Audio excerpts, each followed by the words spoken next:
Hello and welcome for a little update on the Song Encyclopedia of mine, which I've been making. If you don't know already, if you go to richjacksmusic.com/music-app/song encyclopedia, then I've made this project which is about showing how songs are typically built up on the same keys.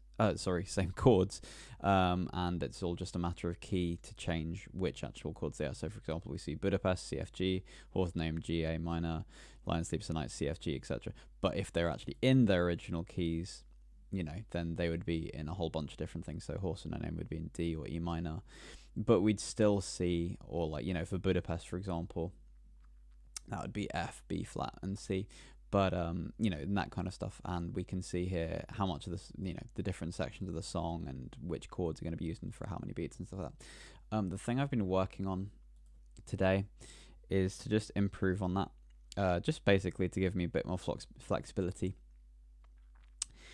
That's a test. That is not the chords. And the real reason for doing this is to have Handbags and Gladrags, which was one of the first requests of a song that I had and completely broke everything about how I had made it, because it was not prepared to deal with extensions, so sevenths or ninths or whatever, and it wasn't prepared to deal with altered bass notes.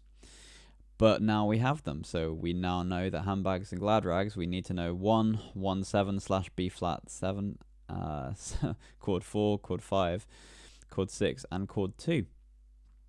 And it's just interesting to see that. And then this is in the original key of B flat.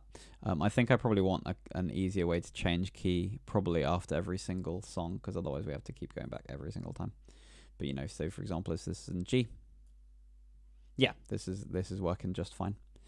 And even little things like I'm really happy with the fact that we're able to deal with so chord 2 being major instead of just defaulting that it will always be minor. So basically this update, which I've been working on, can deal much more with a better chromatic range of things as well.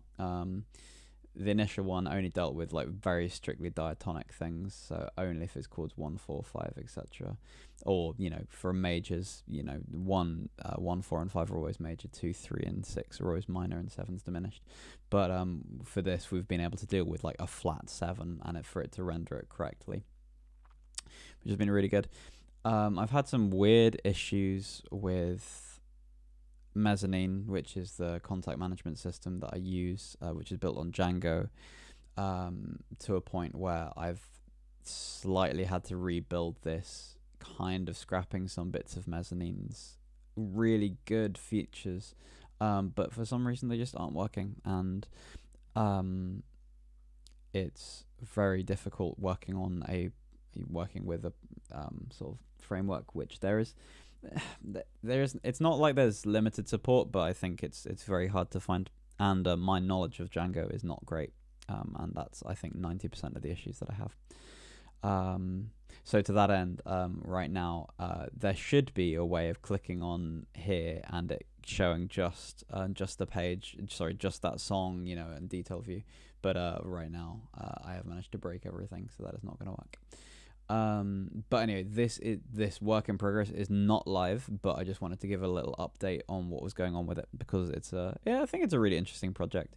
I also want to have possibly hover over things. I've got loads of thoughts of what could be done, but so this is where we are right now. These are the songs. I'll probably add a bunch of Christmas songs because they're probably useful things to be having right now, or at least about to. Anyway, I hope you have a lovely day, and take care.